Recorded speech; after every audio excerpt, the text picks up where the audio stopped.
Hoje, agora pela manhã, eu quero ler o Salmo 56 e meditar com vocês um pouco do que diz essa canção, que é um salmo, é uma canção.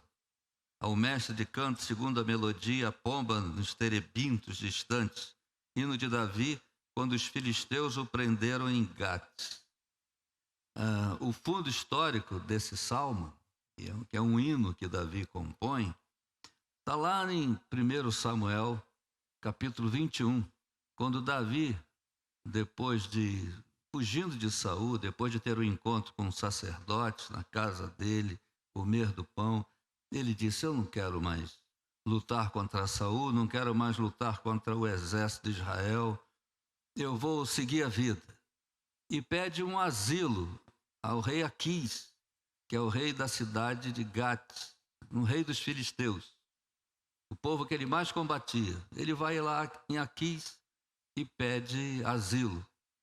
Eles ficavam às vezes em Asquelon, às vezes em Gat e às vezes em Gaza. Dependendo do clima, da estação do ano, os filisteus mudavam sua capital. Nesse tempo, ele estava na fortaleza de Gat. E Aquis recebe Davi. Aliás, por duas vezes. Na segunda vez que Davi pede asilo ao rei Aquis, o rei Aquis diz assim: você é um príncipe diante de mim. Olha que coisa, que nobreza, né? Ontem estava comentando sobre um grande político que tivemos na história, um grande estadista. E ele era muito combatido por uma emissora de TV. A emissora já amanhecia batendo nele. Eu me lembro que quando ele foi no sepultamento do dono da TV, o pessoal: você veio aqui? Você veio aqui no sepultamento do teu arqui-inimigo? Ele disse: que grande adversário eu tive. Que homem valoroso, né? Queria tê-lo do meu lado. Essa nobreza. O rei Aquis, quando encontra Davi, ele fala assim: eu queria ter você no meu exército. Na segunda vez, quando Davi demora mais, a amizade é tão grande que o rei Aquis manda esvaziar uma cidade chamada Ziclag, porque Davi não foi sozinho, foi com mais 400 homens e suas famílias. Aí o Aquis manda esvaziar uma cidade, Ziclag, e diz: a cidade é tua, entra você e os teus soldados e as famílias morem aí. Mas esse salmo foi escrito na primeira investida, quando Davi vai sozinho. E o Aquis o recebe. E ele vai morar ali na fortaleza. Os filisteus, os príncipes, ficam desconfiados. Os soldados, os príncipes, e dizem para o Aquis: você está doido? Olha esse homem aí. Sabe quem ele é? O Aquis: sim, sei. E eles dizem: esse é Davi. Davi, matador de filisteus. Saul é o rei, mas ele é o comandante do exército. É dele que as mulheres cantam lá na rua em Jerusalém: Saul matou milhares, porém Davi 10 milhares. Essa história está resumida em 1 Samuel, capítulo 21. E o Aquis disse: mas ele é meu amigo. E os filisteus ficam espreitando Davi, tentando matá-lo, achando que é um golpe também por inveja. Até que Davi, você conhece essa história? Estou repetindo porque talvez quem esteja em casa não conheça. Davi finge de doido. Ele vê que não tem saída, ele começa a rolar no chão, deixa a saliva descer pela barba e fica rosnando. E o Aquis diz: olha, esse homem está doido. Já não chega de doido na cidade? Joga ele lá fora. E pegam Davi, jogam lá fora e ele vai embora. A estratégia foi fingir de doido, né? O apóstolo Paulo fazia muito isso quando disse: às vezes eu sou considerado doido, mas pelo amor ao evangelho, fazendo as coisas que eu faço. Mas na vida de Davi, as coisas viravam música, as coisas viravam salmos. Aliás, o livro dos Salmos é muito interessante. Quando você lê Reis, quando você lê Samuel, os dois livros de Samuel, os dois livros de Reis, você vê as vitórias, fica sabendo das vitórias dos homens de Deus. E quando você lê Salmos, você lê as orações que esses homens de Deus fizeram na hora da batalha.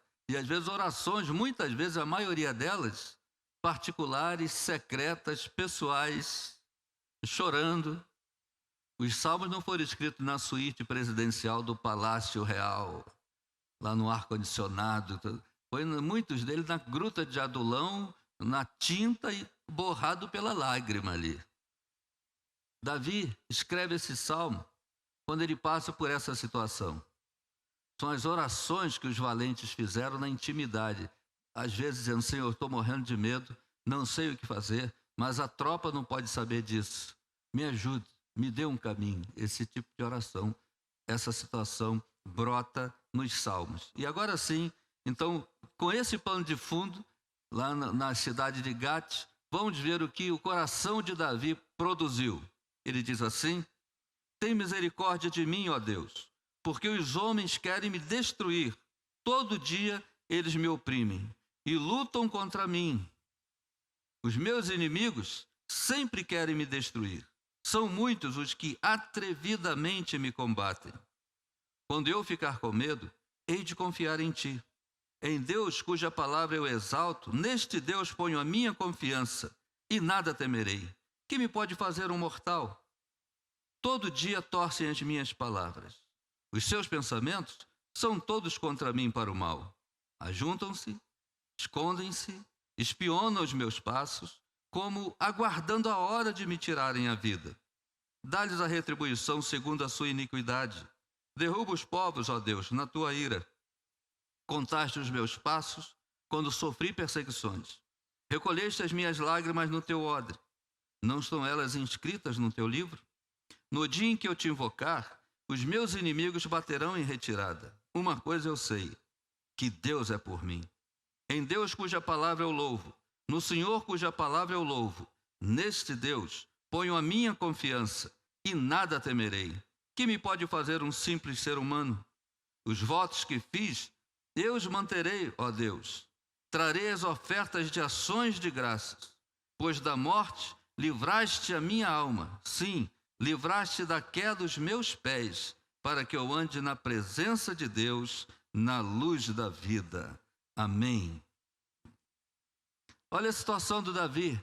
Ele ora dizendo, tem misericórdia de mim, ó Deus, porque os homens querem me destruir. Então, o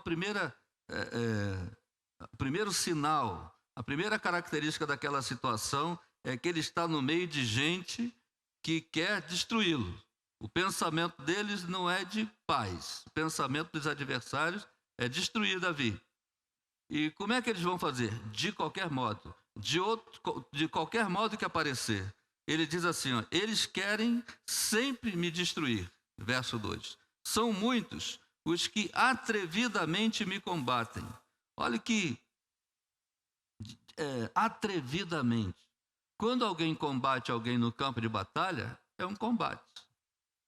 Mas o que é combater atrevidamente? Atrevidamente quando a pessoa vai na casa do outro ofender o outro. Isso é atrevimento, entrou no meu domicílio, entrou no meu lar, entrou na minha região, entrou na minha casa, isso é muito atrevimento. Então o pessoal já queria entrar na intimidade de Davi, queria entrar no lugar que não foi convidado, para colocar aquilo em discussão.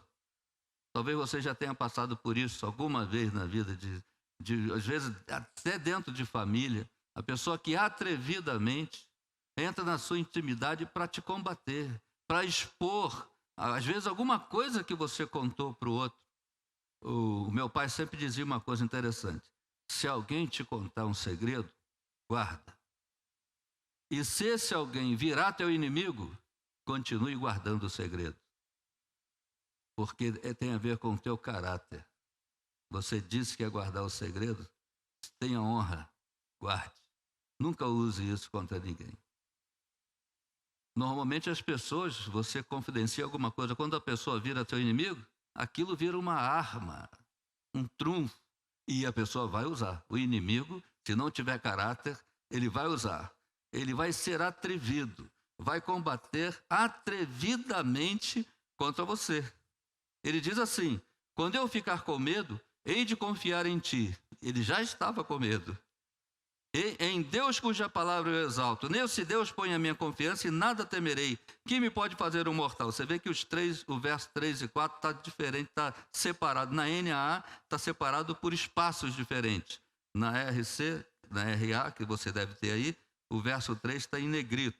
É um ressalto. Ele suspira o segredo para vencer aquela situação. Mas ele está muito oprimido.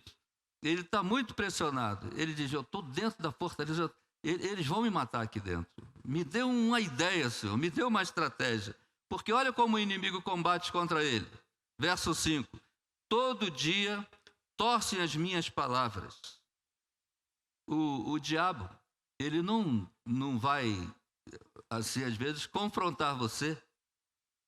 Ele prefere torcer o que você diz. Às vezes acontece relacionamento entre marido e mulher. Um diz uma coisa, o outro entende outra. E de uma maneira mais cruel, é você chegar num trabalho novo, vai morar num prédio novo, num condomínio novo, numa rua nova, diferente, foi transferido de setor, e ninguém consegue passar por esse mundo sem encontrar inimigos gratuitos, né? Você chega num lugar que nunca viu ninguém e vai ter sempre um que vai dizer, não gostei dele, não gostei dela, alguma coisa, se for espírita vai dizer, meu santo não bateu com dele, né?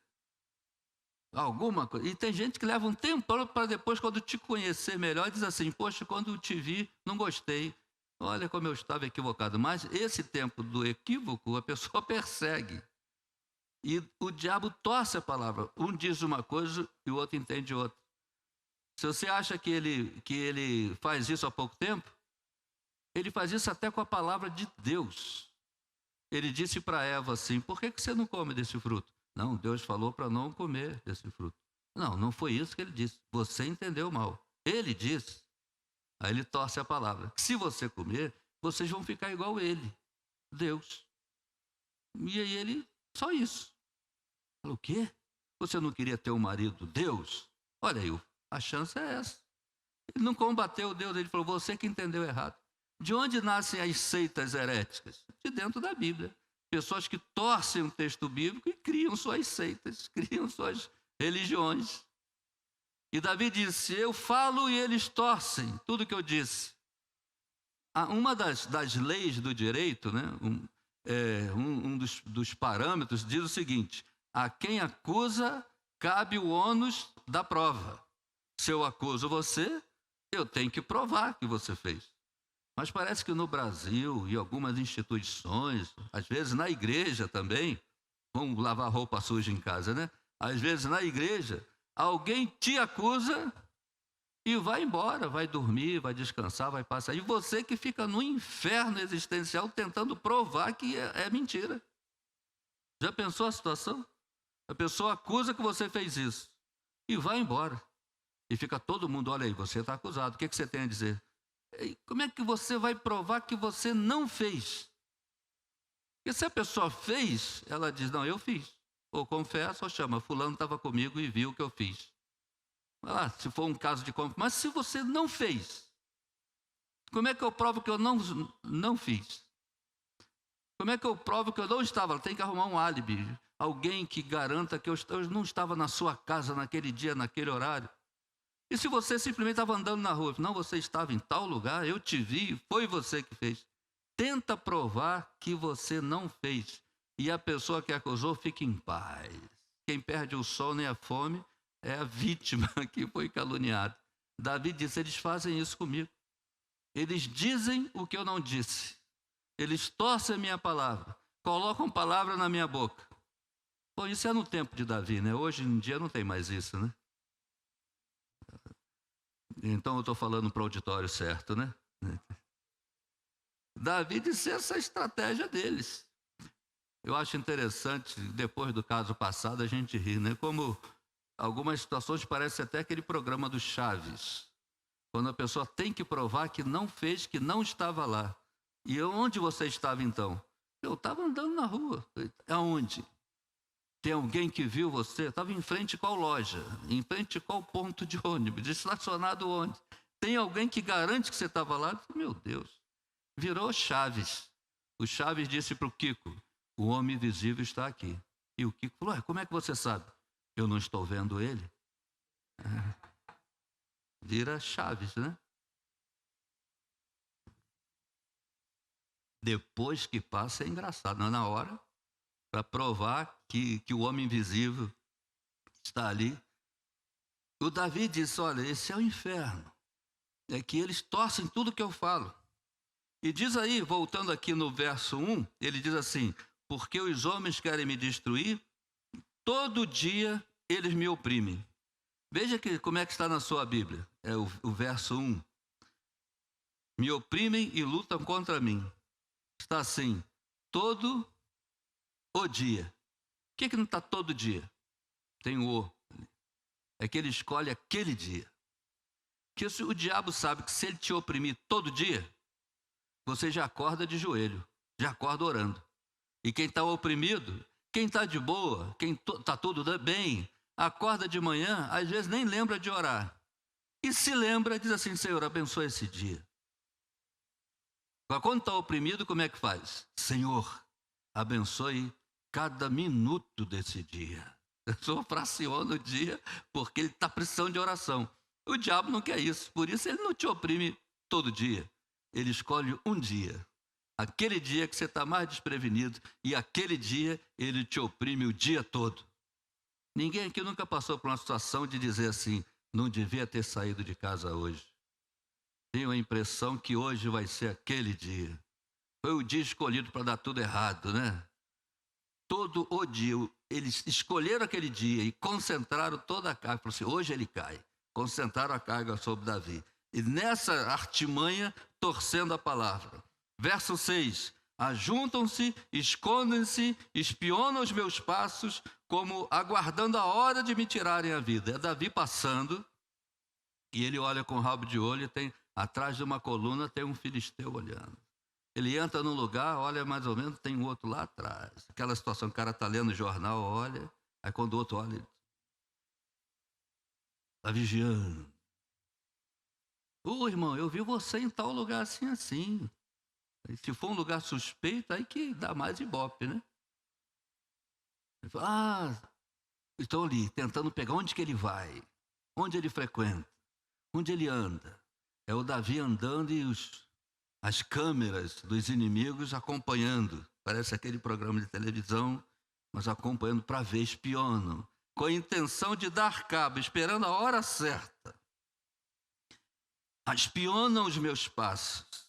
Não é observam, espionam. Eles estão ali querendo mesmo ver para o mal. Davi disse assim, Senhor, estou num lugar sem saída. Eles vasculham a minha vida, veem tudo. E eles estão bem engendrados que torcem a minha palavra e fazem com que as coisas tenham sentido, de modo que fique indefensável para mim. Contam uma história tão bem contada, rica de detalhes, que se não fosse eu já acreditaria que eu fiz aquilo. Porque até tem gente que mente tão bem e acusa uma pessoa tão bem, monta tão bem um processo contra alguém, que até a vítima balança e fala, eu acho que eu estava lá mesmo. O cara podia não estar, mas está tão bem contada, e ele fala, não é possível. É indefensável. E tem umas pessoas loucas, assim, cínicas. Tem um filme que é com Richard Gere, que ele é um advogado, e aquele outro ator, que eu não me lembro o nome, mas muito famoso também, é um preso. E conta a história do crime. E o cara, todas as evidências contra ele. Mas ele conta tão bem que ele é inocente, ele dá riqueza de detalhes, que o advogado fala, rapaz, tudo é contra você, mas agora que eu estou sabendo da história verdadeira, e sim, conseguiu reverter o quadro e absolveu o camarada. E na hora que ele está saindo, ele até sai por trás do fórum, do tribunal, que tem um batalhão de repórteres dizendo, rapaz, como é que você conseguiu dar uma guinada? Você conseguiu ver a inocência do cliente e virou tudo. E ele, para não dar esse tipo de entrevista, ele sai cansado, exausto. E aí a câmera fecha no condenado que estava sendo posto em liberdade com um sorriso cínico, dizendo, eu sou bom mesmo, eu convenci até o meu advogado. Você vê a maldade, a inteligência, o cinismo da maldade. Você vê a natureza humana ali. Não vou dar o spoiler do filme, não, senão você... Mas é essa coisa, que o ser humano é criativo. Até porque tem advogado aqui, de repente, vai chamar numa audiência aí, aquilo que você falou, prove. Aí lascou, né? Você tem que chamar o diretor do filme aqui. Você já se viu em situação assim? Dentro de uma fortaleza, parece que o inimigo cercou você com uma fortaleza de gatos. E ali dentro você não consegue sair. E quanto mais você fala, mais se atrapalha, a pessoa está te observando e criando histórias. E só tem uma saída, você fala, vou me fazer de doido aqui, ou então vou enlouquecer por conta disso. Como é que se sai de uma situação dessa? Davi descobriu algumas coisas, e ele lembrou de algumas coisas, a memória dele lembrou de algumas coisas e foi renovada. Em primeiro lugar, verso 3, quando eu ficar com medo, hei de confiar em ti. Ele falou, Senhor, eu não tenho ninguém por mim, mas também não preciso, eu tenho que confiar em ti. Ele lembra daquele salmo quando ele era criança, né? O 23, que ele escreveu, o Senhor é meu pastor, nada me faltará. E ele não diz, o Senhor é meu pastor e nada me faltará. A gente coloca um e ali, não tem. Senhor é meu pastor, ponto e vírgula, conclusão, nada me faltará. O salmo todo era só o primeiro versículo, já estava completo. Mas ele diz, não me faltará pastos verdejantes, águas tranquilas, caminhos justos, né? Vereda da justiça. Se eu andar pelo vale da sombra da morte, não temerei mal nenhum. Preparas uma mesa perante mim na presença dos adversários. Unge minha cabeça com óleo, meu cálice transborda, e bondade e misericórdia me seguirão todo o dia da minha vida. Mas bastava dizer, o Senhor é meu pastor, ponto e vírgula, nada me faltará. É o que vem à mente dele, diz, eu vou confiar no Senhor. Um com Deus é maioria. Pode ter vários inimigos. O inimigo por um caminho sai contra ti, mas por 7 fugirão da tua presença. O justo cai uma vez, Deus o levanta 7 vezes. Essa coisa do 7, para o hebreu, não tem nada de místico, é muito emblemático, né? O hebreu, por exemplo, ele, na tradição hebraica, judaica, cristã, o 7 é o número da perfeição ou é o número da totalidade. É isso que acontece. Fala assim, olha, quando ele diz, no Deus, em Deus, verso 4, em Deus cuja palavra eu exalto, neste Deus ponho a minha confiança, nada temerei, que me pode fazer um mortal? Ele falou assim, Senhor, eu confio em ti e na tua palavra, porque Deus é Deus de palavras. Então aqui, a palavra de Deus, está aqui. Uma vez eu vi uma postagem de alguém dizendo assim, Deus quer falar com você no monte. Aí embaixo estava, num monte de páginas. A palavra está aqui. Então o 7 é emblemático para a cultura judaico-cristã. Por exemplo, o 7 para o judeu ou é totalidade ou é de uma maneira geral. Na Bíblia, nos escritos judaico-cristãos, diz assim, os 7 Espíritos de Deus. Deus tem 7 Espíritos? Não, o Espírito está em todo lugar. Os 7 olhos de Deus. Deus tem 7 olhos? Não, os olhos que veem tudo. Os seres viventes têm olhos por dentro e por fora. É a pregação do evangelho que entra na intimidade da pessoa, a pessoa ouve, o pregador está pregando e a pessoa está sentindo que a mensagem está dizendo ali, despindo a pessoa. Está falando tudo para mim. Está me vendo, parece que viu tudo. O autor do texto realmente viu. O pregador só fala e a pessoa ouve e diz, olha, me desarrumou todo, falou de mim. O 7 para o hebreu é como o 1000 aqui na nossa cultura.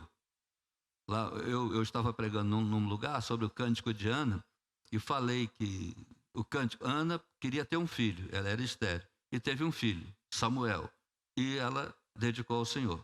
E que ela compõe uma música, um cântico de Ana, e diz, lá numa das estrofes, diz, o Senhor faz com que a mulher estéril tenha 7 filhos.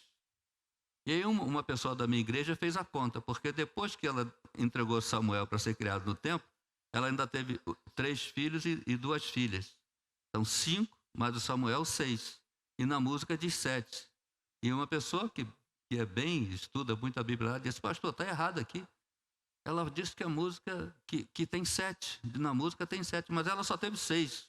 Eu expliquei, não, mas o 7 da música significa muitos. Tenha filhos, tenha muitos filhos. O justo cai uma vez, levanta 7 vezes. Essas coisas do 7 é como aqui, mais para 1000. Mãe quando fala com o filho, já falei para você 1000 vezes, não faça isso. Ela falou 1000? Não, né mamãe? Não falou 1000. Já você, puxa vida, quantas vezes? 1000 vezes, não mexe aí que vai quebrar. 1000. Mãe para ensinar é 1000. Mas na hora de cobrar, a paciência só vai até 3, né? Vou contar até 3. Para ensinar é 1000. Para cobrar a lição de casa, a paciência encurta para 3. E já começa. 1. Não, se não chega, não deixe chegar no 2. É essa coisa, o número é usado assim. Culturalmente, por exemplo, isso aqui na nossa região, né, no Ocidente, eu sou o cara. O jogador faz um gol, bate no peito, né, eu sou o cara. No UFC, lá no octógono, derruba o adversário. Na cultura hebraica é isso aqui. Ó. Puxa, que mancada. Você esqueceu, fez uma coisa errada, você fala, estraguei tudo. É isso aqui, bater no coração, o centro das emoções. Estraguei tudo. Por isso que Jesus fala, o fariseu estava orando de si para si. E o publicano, batendo no peito, dizia, tem misericórdia de mim, pecador. Batendo, é isso aqui. Então, nós estamos distantes da cultura e da geografia, então, às vezes a gente não percebe isso. E aí, como o 7 é uma questão da totalidade, e Davi disse assim, eu confio em Deus, num Deus que tem palavra. Eu confio nessa palavra. Olha o que João entendeu isso. Evangelho de João, eu acho interessante, aqui no capítulo 20, os versos 30 e 31. Evangelho de João 20, 30 e 31. Ele diz assim, na verdade, Jesus fez diante dos seus discípulos muitos outros sinais que não estão escritos neste livro. Estes, porém, foram registrados para que vocês creiam que Jesus é o Cristo, o Filho de Deus, e para que, crendo, tenham vida em seu nome. João diz, Jesus fez muitas coisas que não deu para escrever tudo. Mas eu escrevi alguns sinais. De todos eu escolhi esses, porque eu entendi que esses são suficientemente fortes para despertar fé no coração de vocês. E essa fé vai fazer com que vocês creiam no Senhor e vivam a vida. E ele separa 7 milagres. No Evangelho de João, ele só separa 7. É aquela coisa da totalidade, né? Vou separar os milagres que são suficientes para você entender a vida e confiar em Deus em todas as áreas da vida. Você vê o capítulo 2 de João, Jesus transforma água em vinho, em Caná da Galileia. E o mestre Salo, né, o promotor lá, o organizador da festa, quando prova, ele dá uma bronca no noivo. Poxa, o costume é soltar o vinho bom primeiro, depois que o pessoal já está alto, solta o vinho ruim. Você guardou o bom até agora? Porque ele não sabia de onde veio. Então, o primeiro milagre que João registra é para dizer que Jesus é Senhor da qualidade. Ele põe sabor naquilo que perdeu o gosto. Relacionamentos que viraram água. Sonhos que perderam colorido. O Senhor transforma em vinho novo, melhor que o primeiro. Então, o primeiro milagre que João registra é que você pode confiar que Ele é o Senhor da qualidade. O capítulo 4 de João tem um centurião que pede Jesus para curar um servo dele, um filho de criação. E ele diz, está lá na minha casa, mas o senhor nem precisa ir, basta uma palavra, porque eu sei que uma palavra... E Jesus fala, olha, nem Israel achei fé como essa. Vai, está curado o menino. Ele volta. No meio do caminho, os empregados encontram com ele e falam, olha, o menino está bom, não precisa mais incomodar o mestre. Ele diz, que horas foi? Ontem, 1h, né? A hora 7. Ele lembra que foi a hora que ele falou com Jesus. João registra isso para mostrar que Jesus é Senhor das distâncias. Você ora aqui por alguém que está lá longe. Você não precisa ir lá orar por ele. Ora daqui, a bênção chega lá. Você ora por um problema que está distante. Ora aqui, a coisa resolve lá. Ele é Senhor das distâncias. No capítulo 5, ele cura um paralítico no tanque de Betesda, que está há 38 anos paralítico. Jesus entra e fala, queres ser curado? Sabendo que ele está assim há 38 anos. E o homem disse, eu não tenho ninguém. Ele está tão deprimido, está tão negativo, pessimista, que quando Jesus pergunta, queres ser curado? Ao invés dele responder, quero, ele diz, eu não tenho ninguém que me ajude, ninguém gosta de mim, ó vida, ó azar, não vai dar certo. Jesus, não foi isso que eu perguntei, levante e anda. 38 anos, Jesus não disse, sábado que vem eu volto, você vai estar bom. Jesus não disse também, daqui a 38 anos você vai ficar bom. Jesus disse, agora, levante e anda. Ele é Senhor do tempo. Não importa quanto tempo a vida parou, na hora que ele entra, a vida volta a andar.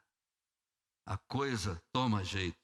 Capítulo 6, ele multiplica 5 pães e 2 peixinhos, a multiplicação. 5 pães e 2 peixinhos, que é isso para 5.000 homens, fora mulheres e crianças? Jesus multiplica, ele é Senhor da quantidade. Quando você dá o seu dízimo, sua oferta, são 5 pães e 2 peixinhos. É pouco na sua mão, põe na mão de Jesus. Ele multiplica. Ele é o Senhor da quantidade. Eu lembro de um pastor com seus 86 anos e um casal recém-casado teve dificuldades financeiras com todas as contas do casamento e da vida nova, aluguel e tudo isso. E eles foram prestar, eles são crentes, foram prestar conta ao pastor no gabinete, olha, justificar por que nós não estamos ofertando nem dando no dízimo. E aí mostraram a coluna lá da contabilidade, né? O que entra e o que sai. Ele disse, olha, o que entra vem até aqui, o que sai continua. Então, a entrada vai até o meio da despesa. E aí o dízimo, no final, aí não sobra para o dízimo. Aí nós queremos justificar o Senhor, porque não está indo até o final do mês o nosso salário. Não paga as contas todas e não chega no dízimo. O pastor do alto dos seus 86 anos falou, já identifiquei o problema. Qual, pastor? A lista está de cabeça para baixo. Vira. Começa com dízimo. E vai a lista toda. Começa com dízimo. E a coluna e as outras vão descer juntos. Vai dar para cobrir. Porque dízimo é milagre. Não precisa fazer doutrina. Abraão não precisou ser convencido. É milagre. Faça a prova de mim. Só reclama do dízimo quem não é dizimista. Porque quem é, fica esperando o mês para chegar junto. Para devolver o do Senhor. Ele é Senhor da qualidade. Ele é Senhor do tempo. Ele é Senhor da quantidade. Ele multiplica. Distância, tempo. Capítulo 6, ele anda sobre as águas. O mar revolto e ele vem andando. Ele é Senhor das situações tempestuosas da vida. Davi está pensando nisso. Estou numa tempestade, mas eu confio no Deus da palavra. Nesse Deus ponho a minha confiança. Ele acalma o mar, como canta. Se o trovão e o mar se erguendo vem, essa tempestade chama Jesus. Deixa ele vir. Lá em João 6, é interessante que quando Jesus vem, eles acham que é um fantasma. Mas por que eles acham que é um fantasma? Eles não conheciam Jesus?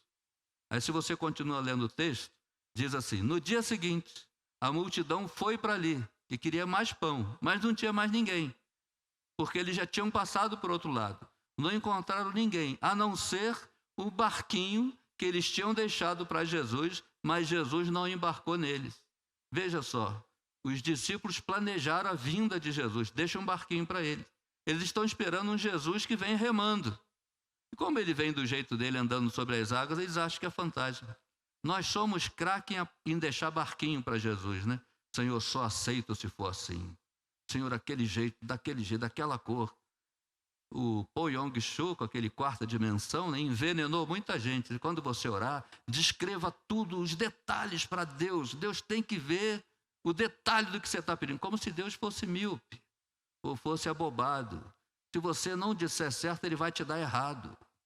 É o quarta dimensão. Eu li o livro 6 vezes, assim, querendo aprender. Você acaba de ler o livro, você diz assim, eu vou atravessar essa parede. É só dizer, rema. Aí, pum, bate o nariz. É uma fantasia, uma cortina de fumaça, uma heresia. Porque a gente quer planejar Jesus. Aí, deixa ele vir do jeito dele. Ele vai te surpreender e a tempestade vai passar. Ele é Senhor das tempestades. Salmo 77 que o diga, né? Deus preside o dilúvio. Até o dilúvio é servo de Deus. 9, capítulo 9 de João, o cego de nascença.